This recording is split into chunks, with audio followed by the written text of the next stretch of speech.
Mm. So we are live now. We can start our meeting today.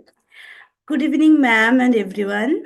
First of all, I heartily welcome you all to the 11th public lecture in 2024, organized by Cultural Studies Research Forum, concerning the topic Fashioning the Indigene, an intermediate approach to the analysis of Malayalam films.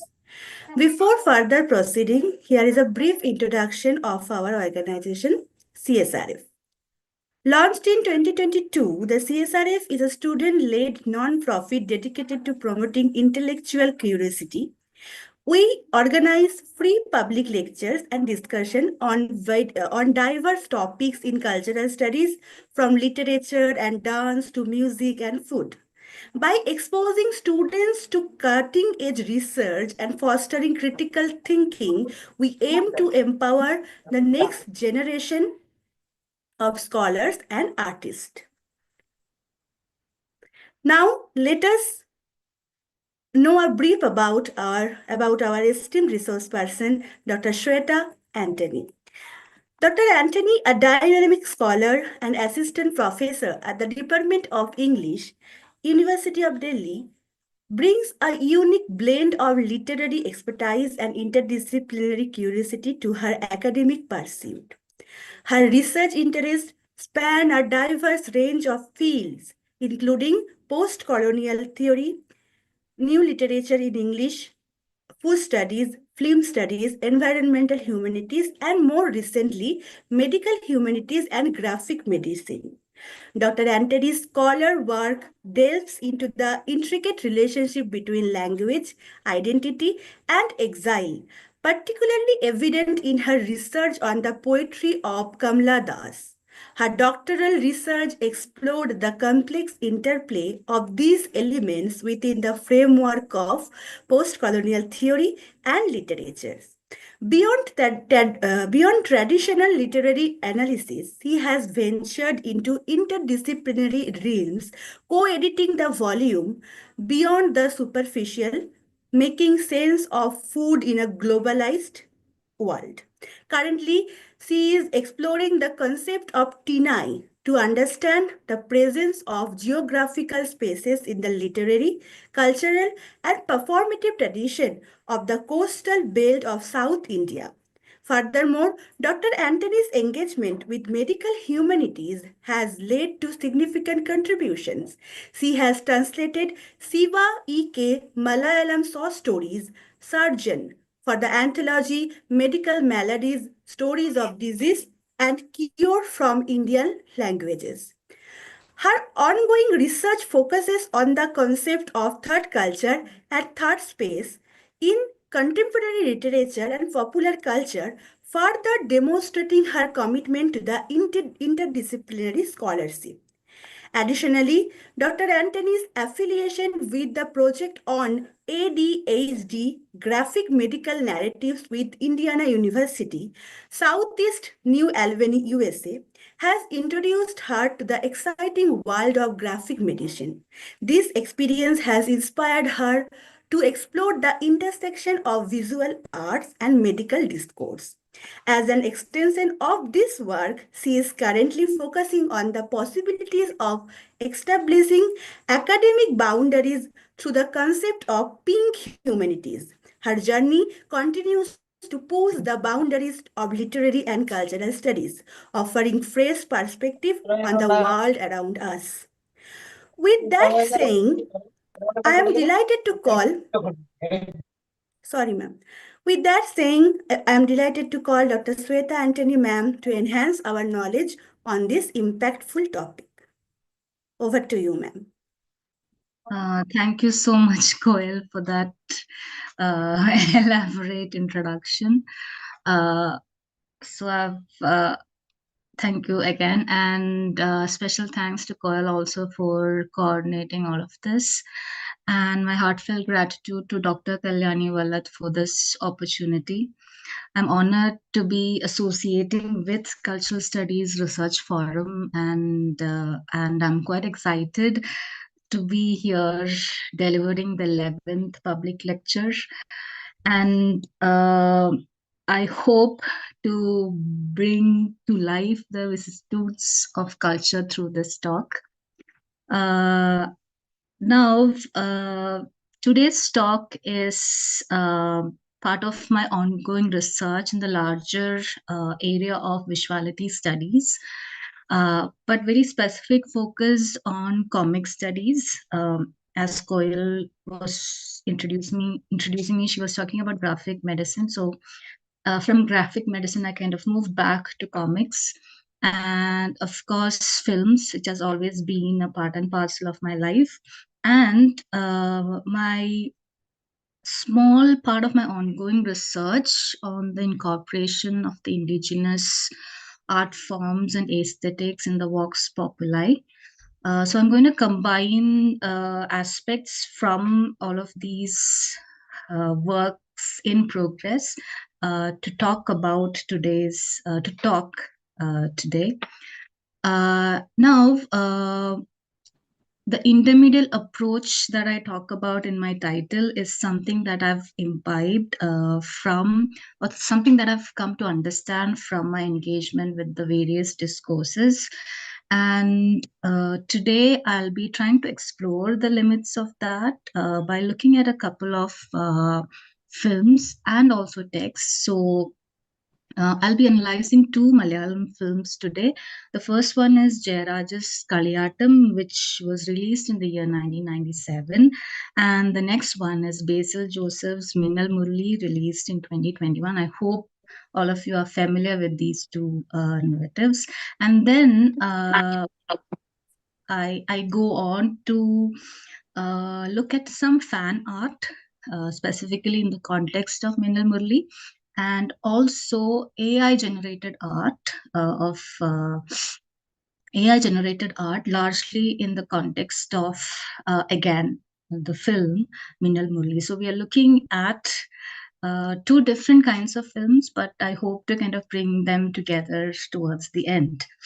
Now, I'll begin by introducing the text. So, Kaliyatam is the cinematic adaptation of Shakespeare's Othello by Jayaraj, who is known for engaging with Shakespearean plays extensively. However, Kaliyatam is considered as his magnum opus. Now, the title Kaliyatam, when translated, becomes the play of gods, and what captures the subtleties of the Shakespearean characters are the ingenious dovetailing of the dynamics of cinematic performance with the ritualistic performative tradition of North Kerala Theyyam. Intriguingly, the mortals who don the garb of the god here has an intrinsic role to play, also through role plays, in determining the ways in which a particular community's ideals of living, existing is governed. A part of this lecture engages with the dynamics of indigenous epistemology or knowledge systems being interpreted and envisaged to capture the playfulness that you associate with Shakespeare's play. Now, we are in fact looking at the implications of adaptations of an early 17th century text into a film in the last decade of the 20th century. So we are in a way traversing centuries, and this is a kind of transcreation, and it is nothing short of a challenge or a Herculean task to capture the journey of this text. So I'll kind of introduce you to the main characters of this narrative if you are unfamiliar with the text. So we have Kannan Perumalayan, who dons the Theyyam, who becomes the god when he puts on the garb of Theyyam, and he is portrayed in the film as someone who plays the Theyyam or dons the role of this very prominent Theyyam called the Chamundi Theyyam. And then there is Tamara, his beloved. They elope and get married, and Tamara is the daughter of the Tamburan of that particular desham. So that's how the narrative is projected. It's a nameless, timeless sort of existence. But then when Kannan Perumalayan introduces himself as someone who's disfigured by Vasuri, smallpox, we get to know that the context becomes sometime in the beginning of the 20th century, roughly during the World Wars. So perhaps we can read that into it.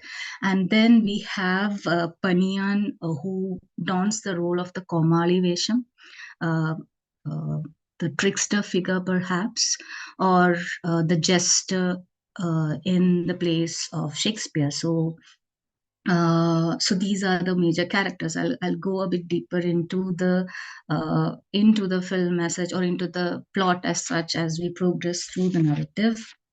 Let me just share my screen. I'll try to show a few images which will help you to understand what I'm going to be talking about, because I engage with a lot of visuals. All right. Can you see the screen? Yes, ma'am, it is visible. Yeah. So this is the title of my work. So I'm kind of trying to engage with each term of my title as we progress through the talk. So now we are looking at the Malayalam films. Then I'll come to intermediality. Then I come to the main title, Fashioning the Indigene. Now, this is a film that I was just explaining to you, so you can, in a way, understand what I was talking about. Kannan Perumalayan is disfigured because he still has the scars from the smallpox he got as a young child of 7 years old, and he remembers himself to be orphaned and being ostracized because of these factors. And he is portrayed as a simple, peace loving soul in the narrative. And the greatest twist is that he turns as violent as the Tichamundi Theyyam, and literally and metaphorically walks through fire. I'm not going deep into the plot as such. In the hope that you know the plot of Othello. Now, coming to Minnal Murli, it is hailed as one of its kind fantasy action superhero film from the Malayalam film industry. Set in the 1990s, the plot surrounds Jason, a tailor, who finds himself in a disembodied situation after being struck by lightning during Christmas time. So it's Christmas Eve, so perhaps a Christmas miracle, and egged on by his nephew, who is well versed in the superhero comics genre, gaining of the US, gaining popularity in India and a fan following in India. So his nephew is a huge fan of these comics. Jason is trained slowly but steadily to understand that he could be a superhero, and he goes through transformation and calls his superhero persona Minnal Murli. Uh, this film stands out for various reasons, and one of the reasons uh, is I'll elaborate on a few of the reasons, but let me just show you two videos which will help you understand this. Okay, just give me a second.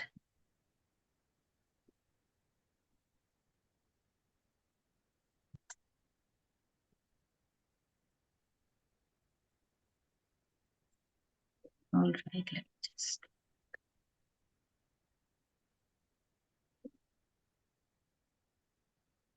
ദേ ദേ കുട്ടി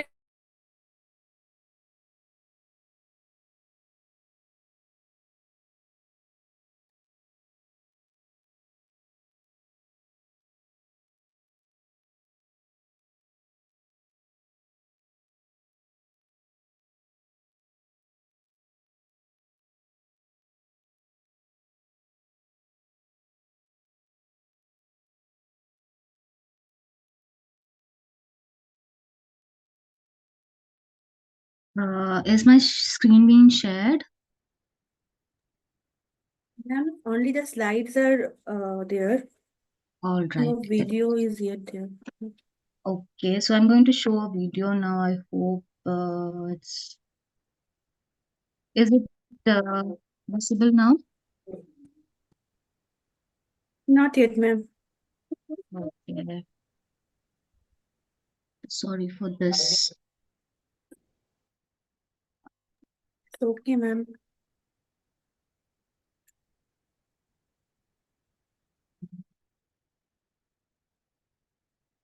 All right, yeah, I figured it out.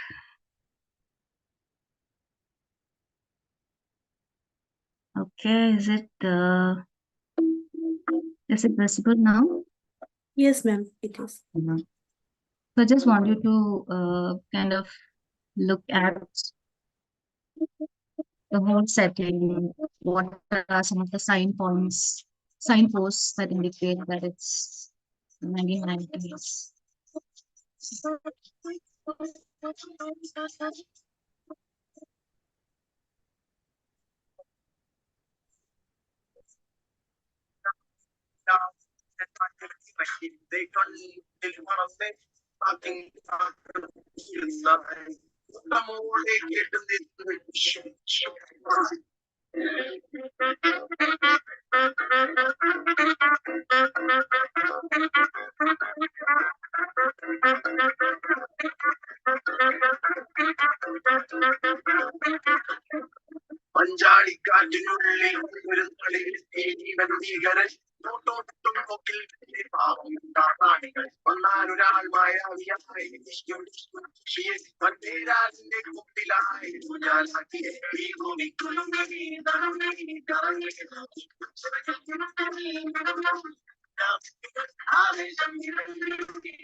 Please take a look at this as well. This is the lyric video.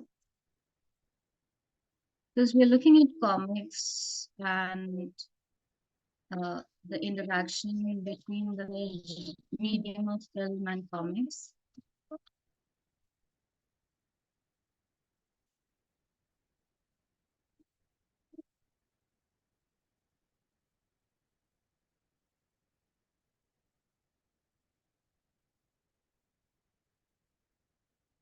Does evoke the features of the Marvel comics.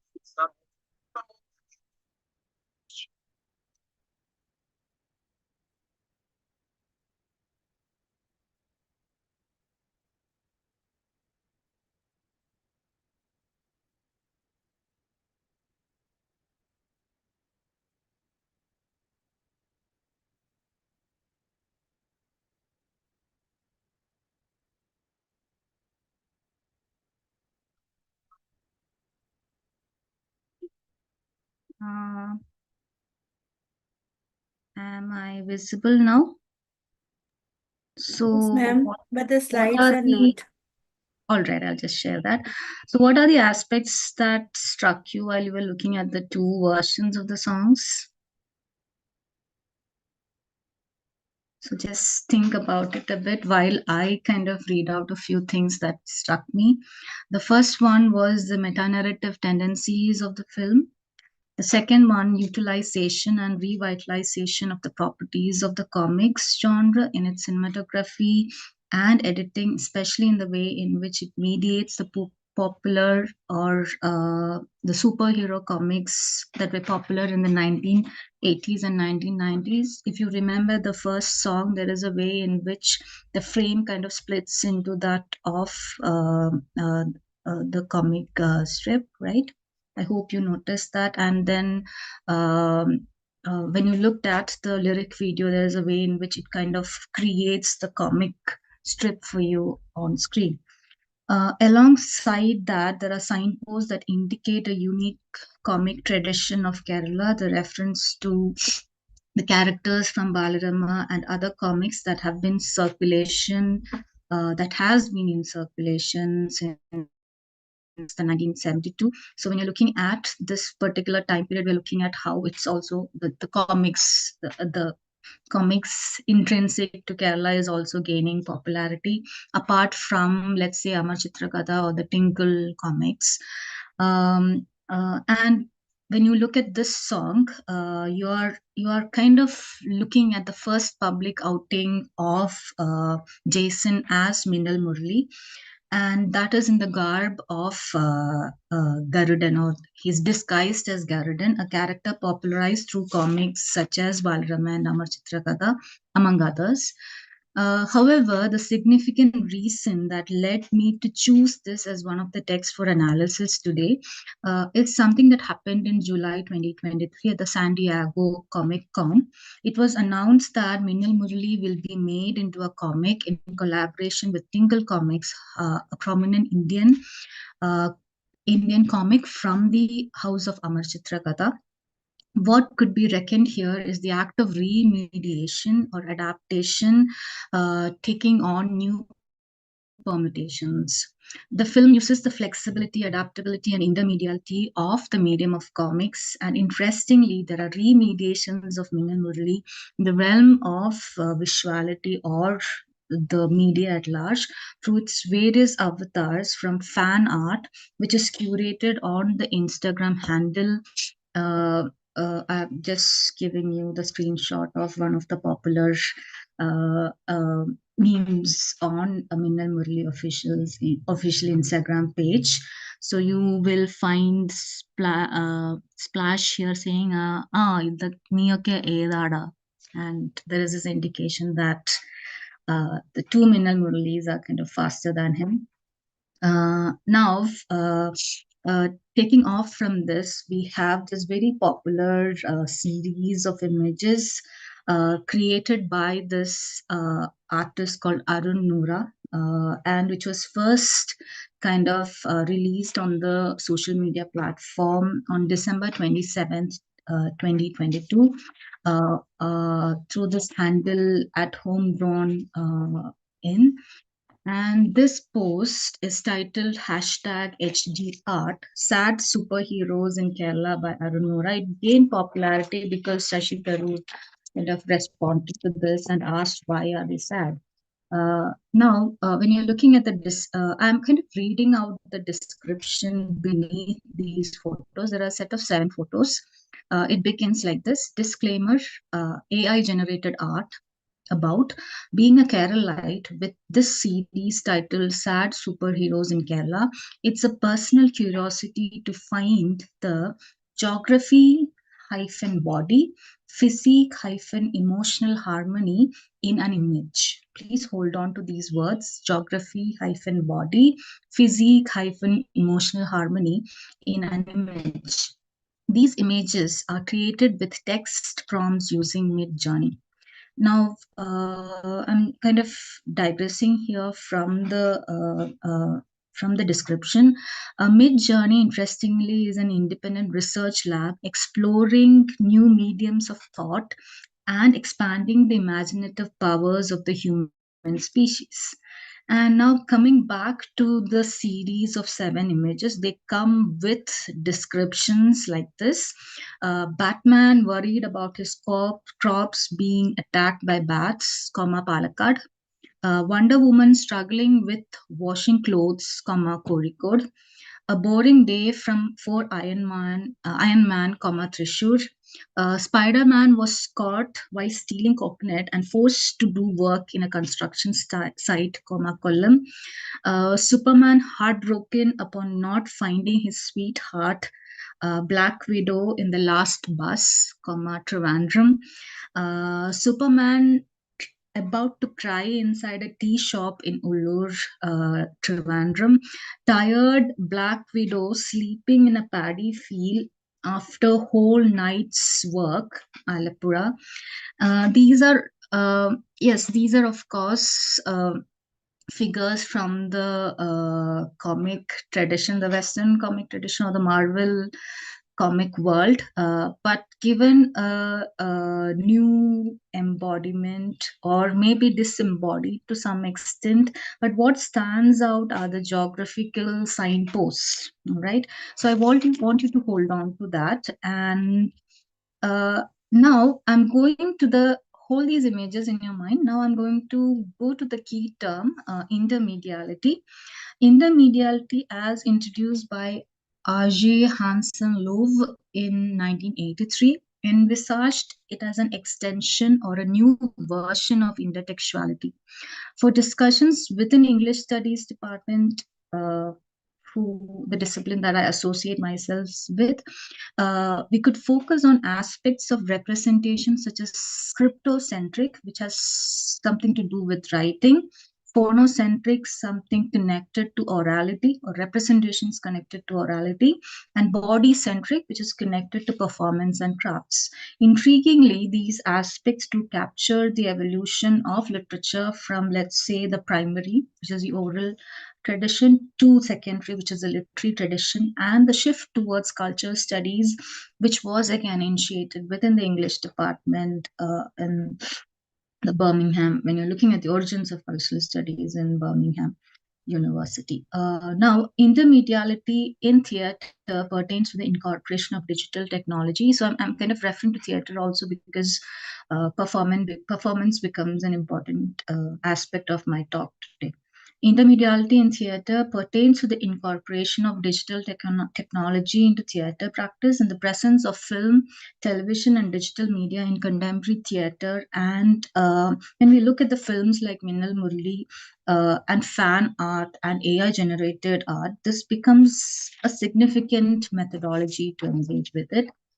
Now, the term intermediality points to the idea of transmediation too.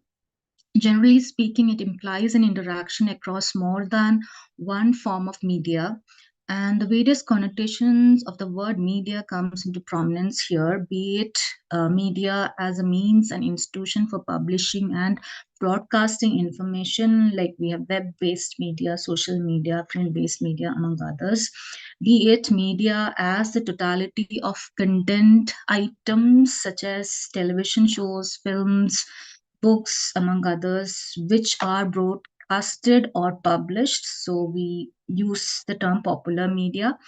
And be it media as a term used to refer to journalists and other professionals who comprise the mass communication industry. The culture industry, the idea of industry is important here. And last but not the least, media as files and data comprising material viewable by humans, but usually not plain text, audiovisual material, and multimedia. And we commonly use this expression, I have multimedia files stored on the hard drive. Now we have media sounds, and we use MP3 and MP4 formats because they are containers for digital multimedia. Now, in these contexts, so we're looking at transmediation. Now I'm coming to trans and how the interaction within media could be seen as a translation. For that, of course, we go back to translation. Now, we do say the director faithfully translated their experiences to film. So we're looking at, let's say, a version of a narrative that gets translated into the medium of cinema. Now, in this context, we have this idea of auteur theory, which was popularized in the 1960s, the view of film as an art form with an original and personal stylistic vision, especially in contrast to collective authorship in the studio system.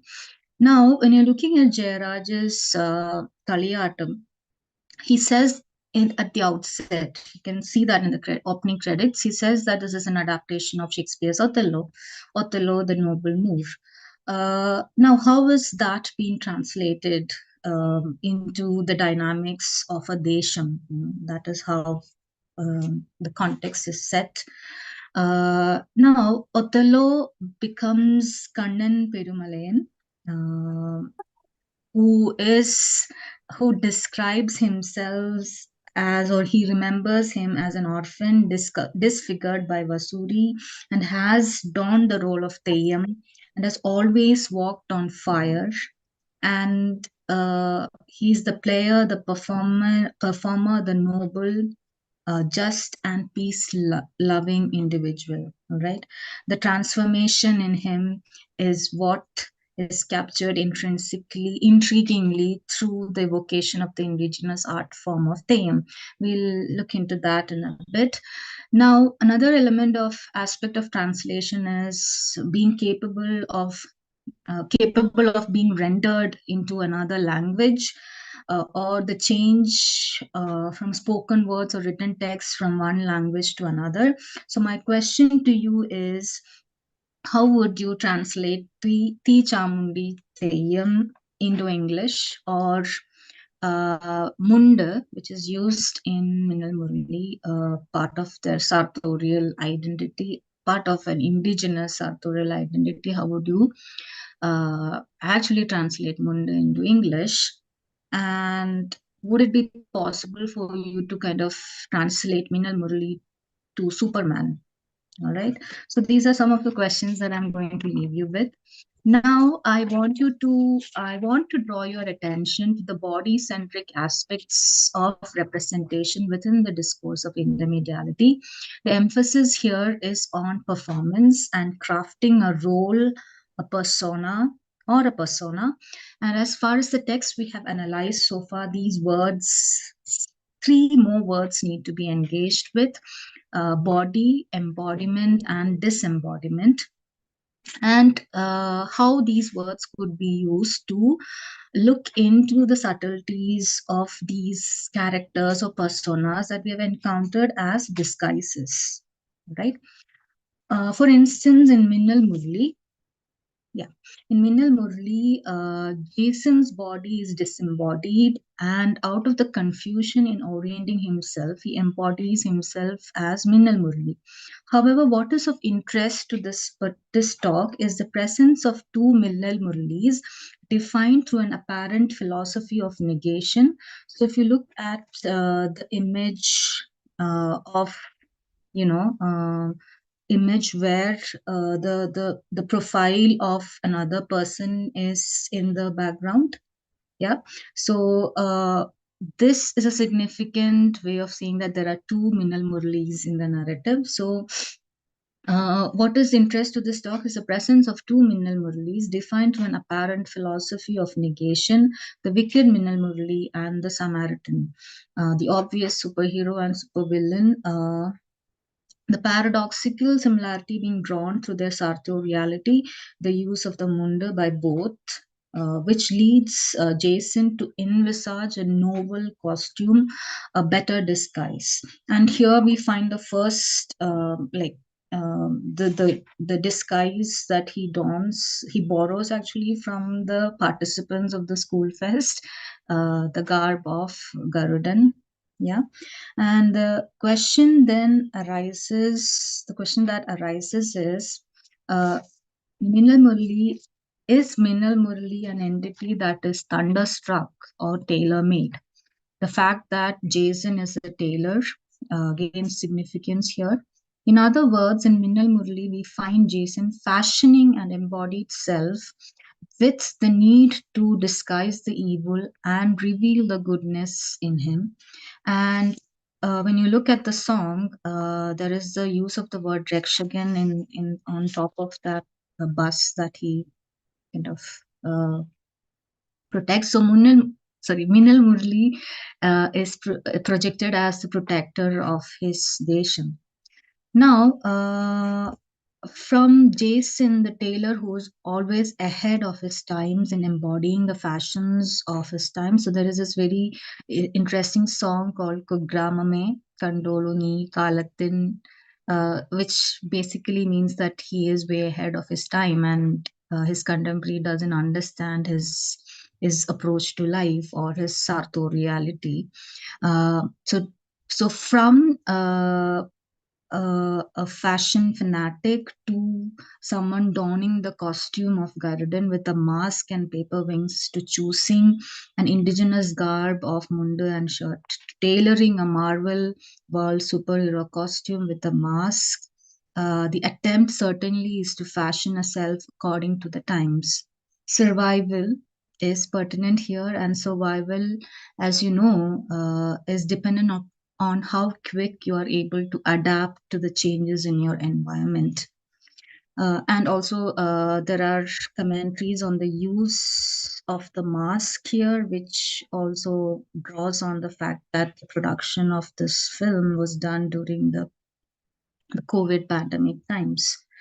So overall, there is a crafting or a fashioning that is undertaken here, not just in terms of the body, but also in terms of the diegetic and non-diegetic elements in the film, which we saw through the analysis, through the two songs that we had played in the beginning. Now, when it comes to Kaliyatam, we are not just engaging with the aspects of disguise as used in the context of Minnal Murli, but with the term spectacle to be more precise, or in other words, the spectra in the spectacle. Now, when you are looking at this particular narrative, as in the magnum opus of Jairaj, the spectre could be these theums and the ghost-like, at times catatonic existence of the players, a mortal who transcends into the plane of gods. And the spectacle here could be the reference both to the indigenous traditions and cinematic adaptation, factoring in the language of these folk performances and the language of cinema. More specifically, with respect to Kannan Perumalayan, the player, performer, the noble and just and peace-loving man who is manipulated by the servant slash clown, Paniyan, into doubting and eventually murdering Tamara, his wife. And the wife, Tamara, is also the daughter of the local Tamburan. So we find the dynamics of a Desham, again an unnamed indigenous community in a way, a community governed by its own rules, not just rules, but its own customs and mores. The intrinsic reason for Paniyan plotting to break up the marriage of Kannan and Tamara is his secret because he secretly coveted the role of Tichamundi Theyam instead of the Komali Vesham, whose performance is a kind of a prelude or an opening act to the real act performance by the Tichamundi, the god in the form of the Okay. Is everything okay? Yeah, ma'am. All right. Let me just share a video just to make you understand what I'm talking about, right? You can just watch the video and we'll continue the discussion. So what I'm trying to say is how in this whole act of transcreation, there is a way in which a whole different knowledge system or a way of functioning is portrayed. Just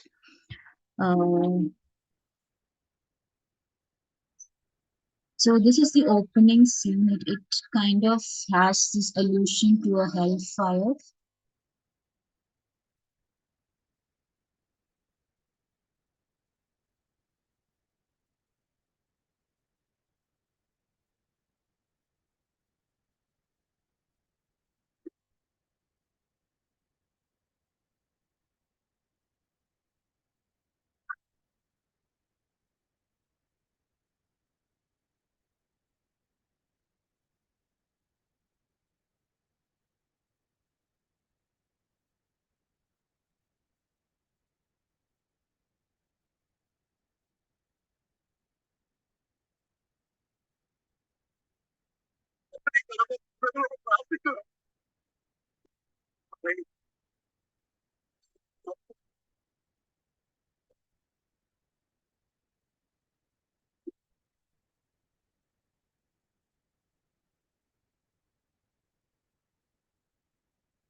So you might have gotten an idea of what's happening in this edited video that we watched. So what is being captured here is the insecurity of Panian being projected through the vesham that they don, or the garb that they don, which kind of transforms them and gives them a sort of autonomy or freedom to articulate whatever is inside their mind, which would not be possible when they are, they are interacting as normal humans. Now, I'm going to kind of engage a bit with the word spectrum and spectacle.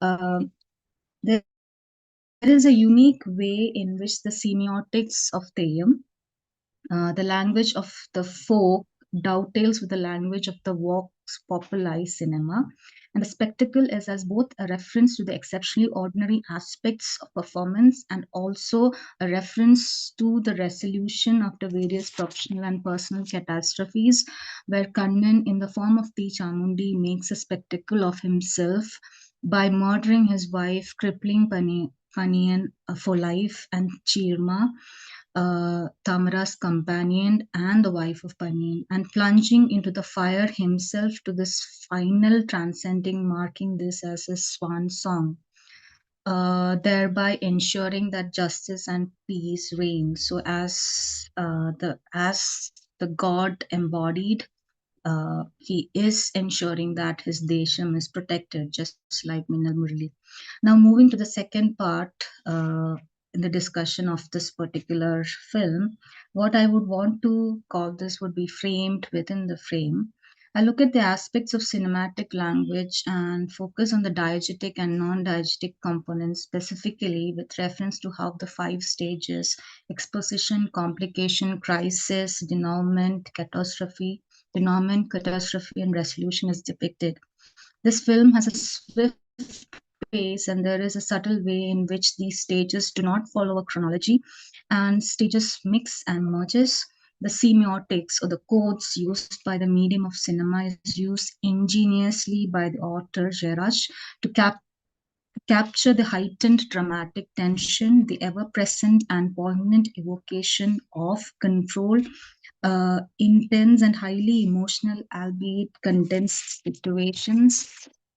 The scenes of swift and violent action, including longer scenes and manipulation of composition of frames and editing to draw a viewer's attention to the scenes of argument and reflection, which we saw in the video now, to drive home the crisis that Kannan Perumalayan finds himself in throughout. However, what is to be noted throughout the film is the opulent poetry, both of the diegetic and non-diegetic elements, such as songs, the visual extravagance through a lifelike representation of almost all kinds of themes performed in parts of North Kerala. And this performance goes by the name of Tira, also Tirayatam. The film revolves around the 3 nights, sets the tenor for the tragic end. The first night, the night where the audience is introduced to the entire context, is the night when Tamara elopes with Kannan, and also the night when he dons the role of the god, whereby Tamburan, Tamara's father, helplessly pleads before the god for his lost, dead, estranged daughter, even when he knew that Kannan, the mortal, is responsible for that. And he looks at Kannan, the mortal, as a sorcerer, an outsider, a disfigured, ugly figure who has apparently tricked his innocent daughter into marriage. It is at this juncture that we are introduced to the idea that the Desham is an epitome of order, harmony, and security, legal and at all realms, because of how these themes have an intrinsic role to play in the ways in which this particular community's ideals are determined. And with this scene itself, we are introduced to the social hierarchy where there is Varanor, roughly translated as those who reign, then Tamburan, local gods, and Kannan as the representative of God. conveyed at the ancestral home of the Varnor, and it is deemed that Karnan is in the right as Tamara when someone declares her autonomy and her willing transition into a wife, and witness to this are the Gurukul.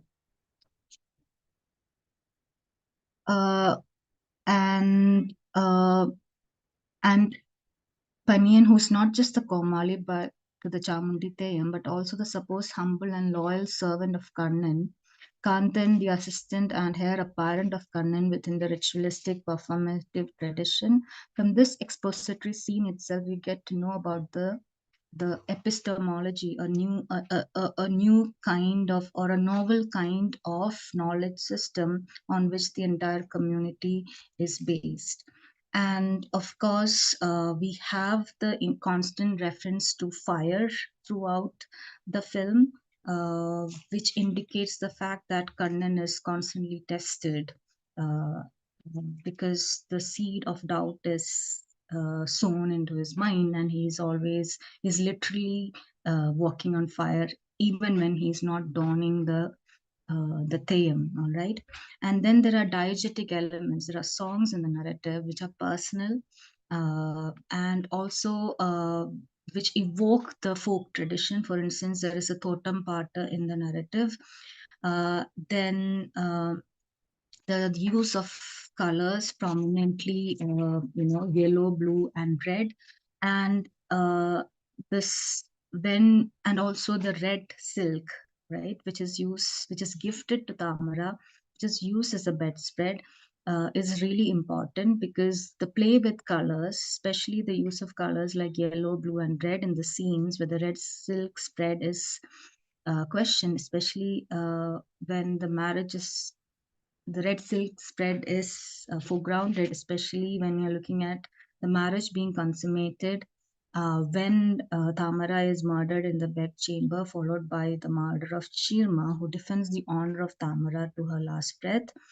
All of these are seen as, because we find Kannan asking for proof, and the red silk bedspread becomes the ocular proof. So the fact that he needs to see the proof, the emphasis on ocular centrism is something that is of interest to the medium of cinema. So I can go on and on about this narrative, but I hope you are able to understand what I'm trying to do with the concept of intermediality. And I'll wind up the talk with a quote from Shakespeare, The Sweet Swan of Avon. And therefore, as a stranger, give it welcome. There are more things in heaven and earth, Horatio, than are dreamt of in your philosophy. One can only imagine what made Hamlet say this, but a few questions or a few possibilities. Was he suggesting that there is something more to all of our existence? Is there a need for us to learn to unlearn, and perhaps open ourselves to new experiences? As always, Shakespeare leaves us with more questions than answers, and I am also leaving this talk hopefully with more questions from your side. Thank you. Thank you, ma'am, for such an attractive talk, actually. If you have any questions regarding or anything to say to ma'am, just unmute yourself and you can speak to ma'am. Otherwise, you can also message to us in the chat box. And on YouTube, who are watching, they are also, open to talk with ma'am. Please put your question in the YouTube.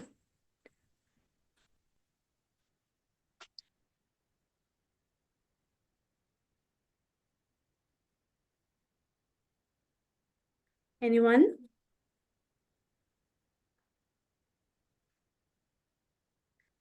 Ma'am, I have a question. As you said in your lecture, Are you so familiar with the film? sorry, By ma'am. any chance? Are you familiar with the films by any chance? No, not with the Malayalam films because I am not from there, that Okay, region. all right. But still, because I am associated with Valat, a little bit I have the sense of it. So, Okay. what can be the implications of this representation of indigeneity for Mhm. contemporary society through films, actually?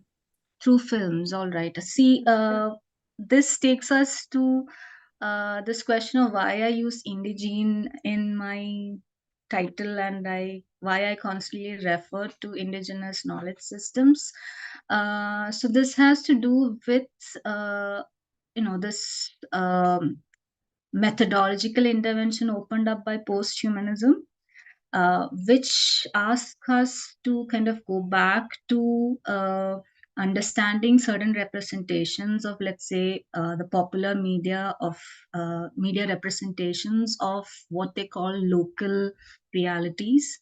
But the word local is often used as an antonym for global, and I'm very conscious in using the term indigene because if you're looking at the examples that I've cited, it's not possible for us to say that this is a local tradition as such. Even when you're looking at the use of Theyyam, for instance, it cannot be easily understood by, let's say, a person like me who comes from the south of Kerala, where this art form is not performed. All right.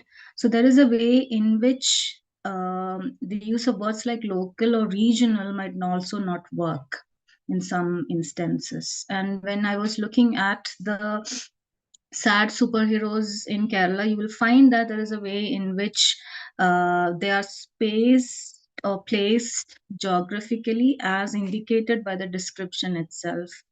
So I am using Indigene as a means of foregrounding the need for us to be aware of using words like local, regional, national, global, etc.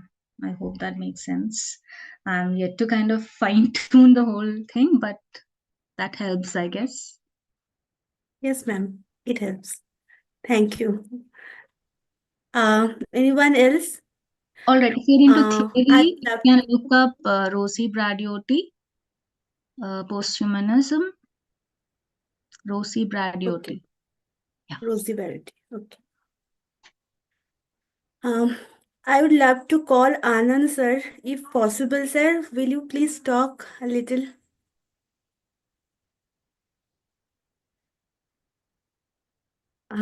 I know the sir might be busy, but still, Anand sir is there.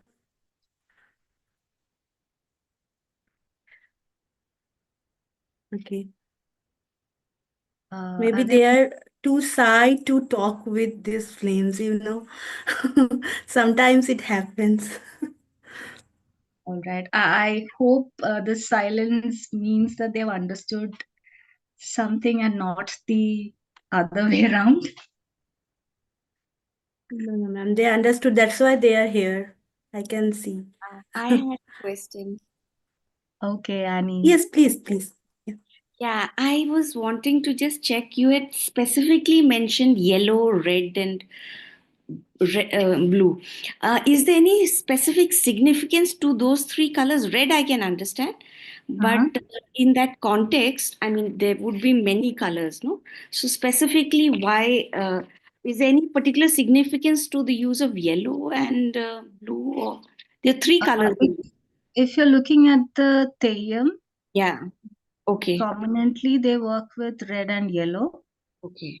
And in the scene where uh, Kannan is kind of, uh, you know, kind of trying to kill Tamara, you'll find that he's still in the garb of that, as Okay. in he has not taken off his makeup. So he kind of uses the color yellow and red and kind of, smears the face of Tamara also with that. So I guess to a great extent the colors indicate the evolution of their relationship to some extent. Okay. Or you could also read it in the ways in which yellow and red are often part of the hellfire, and Okay. there is a way in which he transcends or he disembodies through that plunge into the hellfire. Oh, that's fascinating. I Oh, hope I yeah, don't yeah. know whether you've watched. Yeah, I've seen the movie. I've seen it multiple times. So All right. So did it make sense? Whatever I yeah, was yeah, trying to. it does. Yes. Yeah. Thank you so much. Thank you, Annie.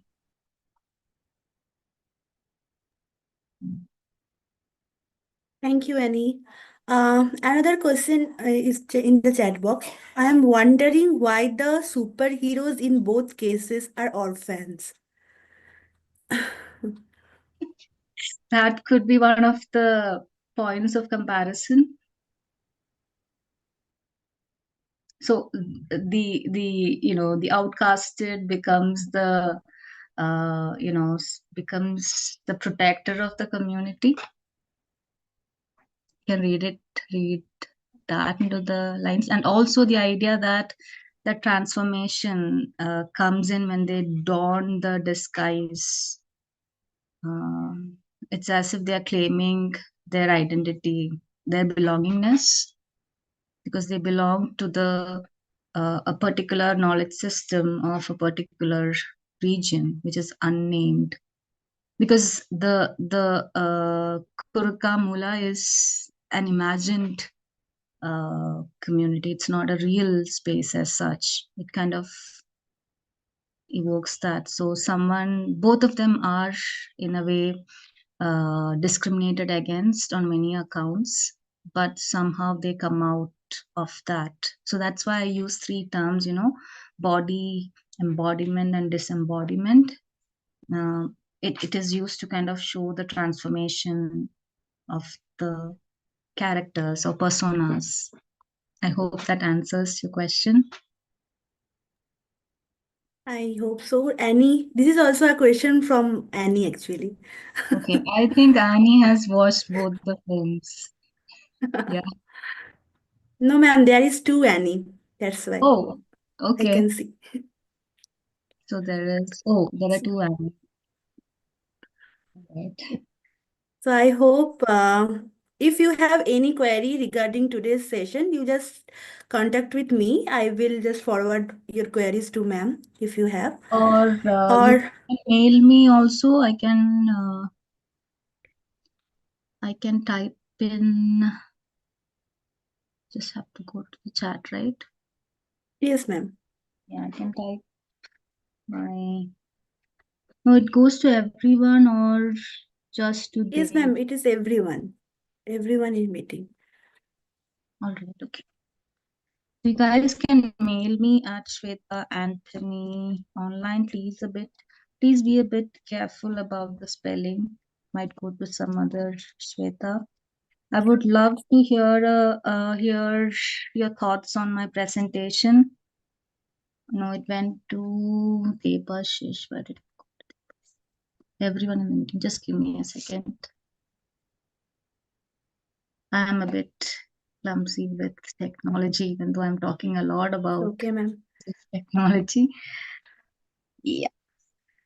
So I would love to hear from you if you are not okay with talking in a public platform. That's totally fine. You can reach out to me. I would love to hear your feedback.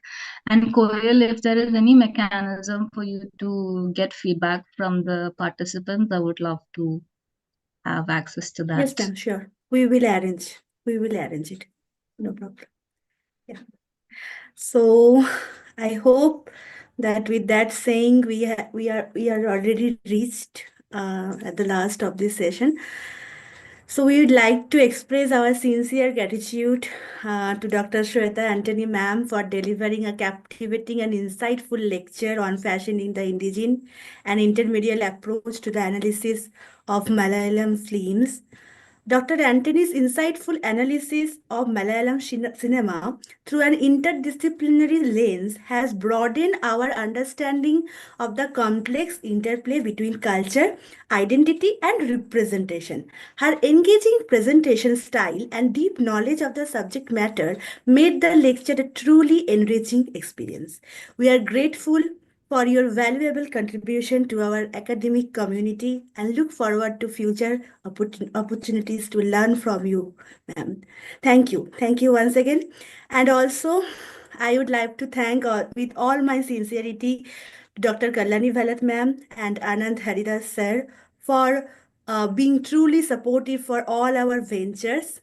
And last but not the least, like to express my thanks to all the participants here who contributed to the success of this event. So thank you and take Thank care. you so much. It was indeed a pleasure to be Thank- part of this endeavor. yeah, sorry, ma'am. Actually, Annie is writing me that she had one more question. Yes, Annie, Okay. please. If you have, then Hi, why hi, not? ma'am. I have Hi, cold. That is why Andy. I typed the question. I was your student at I DU. know. I know. Okay, so very The interesting 2018 presentation. batch. Yeah. Mhm. All So right. Yeah. I wondered like the selection of text sounds very interesting, Okay. and the analysis too. Very interesting. I Since you were talking about sartorial hints too, I was wondering why superheroes, like, maybe it's not a proper question or something. I'm just wondering why superheroes need, especially when it comes to men, why they need, you know mm, other why they need to, in the sense that both films have Mm-hmm. different kinds of costumes. Yeah. So in the case of Kaliyatam, Mm-hmm. he can perform an alternate uh, persona through his Mm-hmm. attire of Theyyam. Yeah. So mortal and the god, right? So yeah. Yeah. So in a sense, it's not common for men to dress up, but when they become superheroes, they have, in a sense, a reason to dress up All right. So and let's not act call Kannan a different. superhero, but he's part of a ritualistic performative tradition. So yeah. So it's a sort of a transcending, I guess. Annie has Yeah. Yeah, I just wondering out loud Yes. on Yes. the Okay. relationship between men and dressing up, and they becoming superhero being a reason to dress up. Mm-hmm. They can just wear a mask. Okay. but but many of the superheroes dress up. I mean, in a sense, in I don't know, it's a kind of gender maneuvering, where they put effort to dress up, to have an alternate, look. So was Okay. wondering about that. That's an intriguing way of looking at superhero costumes or the sartoriality. I think uh, the sartorial aspect of their identity has to do with the fact that there is this very obvious a maintenance of a hierarchy. So I am the protector, you are to be protected. And in the case of Theyyams, the ritualistic tradition. So if you're looking at the Theyyam as such, um, it doesn't essentially portray what you can say the mortal being. It's not understood in that sense. The moment they don the costume, they are not mortals, right? So I guess, or from whatever I've analyzed so far, uh, the sartoriality is a way of maintaining a sort of a hierarchy. uh, in the context of the desham, there is a particular dynamics at play. So the presence of Theyyam, once the garb is torn, Kannan is not Kannan anymore. He's the Chamundi Theyyam, which essentially is there to ensure that justice prevails and they are well governed. And in the case of Minnal Murali, you find that he gives up on he sacrifices his dream of going to America and decides to stay back because only he can protect uh, his own Desham, right? So I guess it's just a means of establishing a hierarchy. Does Oh, that make sense, Ani? yeah. I was also thinking about two other movies. Mm-hmm. One is Parinayam, and Okay. another is Vanaprastham, in which the Mm-hmm.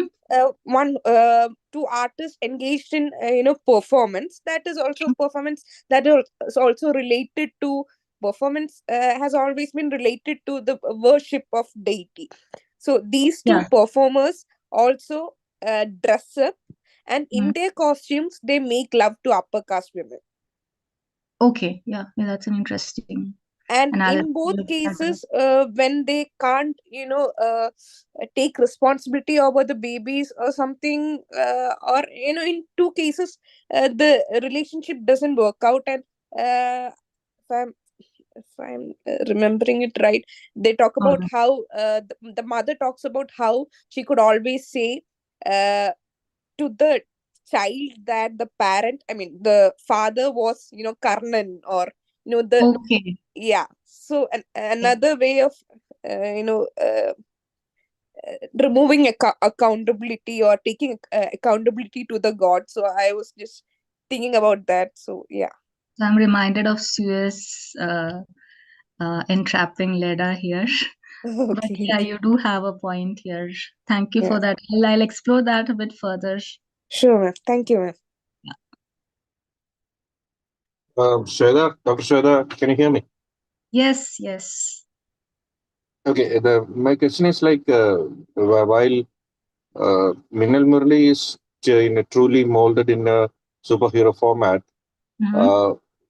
The translation or transcreation of Othello to Mm-hmm. Kannan Peruvannan, that requires a garb or an extra attire change, whereas in original Othello, there is no such device used for the transformation of the hero. So my question is like, when it came to Kaliyatam, Mm-hmm. was that garb or the Theyyam, the costume of Theyyam, used as a device to overcome the cultural intranslatability of the theme, or Mm-hmm. make it bring it closer to the target culture? Okay, all right. I'll try to answer it. Thank you for that question. So when you're looking at the original, Othello is the noble Moor, right? There was a way in which he was evidently an outsider uh, because of his skin color. So I guess he did not have to, that became his garb in a way. When you're looking at the times or the narrative that Shakespeare presented to his contemporaries. And you do have a valid point when you say that, in order for, let's say, the audience to relate to the vicissitudes of a character like Othello, or to connect to a character who is adapted, um, the author has to engage with the cultural differences. Um, Even though when you're looking at Kannan, he consciously or constantly alludes to the scars on his face to indicate that even if he gets acceptance, he's still an outsider. And he seems to be suggesting is that he's only accepted when he is donning the Theyyam and not otherwise. So that is one of the ways in which he's tricked into believing that Tamara would not in a way give respect to the mortal that is Kannan. So it's very much a means of uh, uh, engaging with the cultural dynamics. So that's why I talk about the Indigene a bit here. I hope it answers your question to some extent. Yeah, it did. And Thank you. if I could just ask, see, the fact that he's a soldier Mhm. is what actually protects him from any repercussions for going off with Desdemona, because the state needs him because of the Cyprus mutiny, etc. In the same manner, when Tamara's father comes, he says he's a god right now. Yeah. There is that sense of Yes, a protector. another entity that both of them have, which seems to kind of Yeah. So shape what their matters behavior. is the the well-being of the governed, rather than the fact that something has happened to the relationship between the father and the daughter. Is that what you are trying to say, Koil? Not me, ma'am. It's Annie. Oh, it's Annie. She Sorry. was speaking. Yeah. It's okay. Okay. Yeah. Thank you Sorry. again. Yeah. No. What I'm saying is both of them have other entities which kind of gives them some form of protection from the Tamara's father or Othello's father-in-law, being able to actually. You are muted. Yeah. Yeah. No, I was just saying that both of them have alternate identities in the sense of, him. I mean, his basic, value as a soldier is basically what protects Othello, isn't it? When just Yeah. father comes and asks. And here also, when Tamara's father comes and his friends try to attack him, he says, no, right now he's a god, So Yes. that other identity kind of also comes into play. I wouldn't call it the other identity, but As I much as think another role. persona would be, I guess. I hope this helps with your research. Yes, that's why I'm here.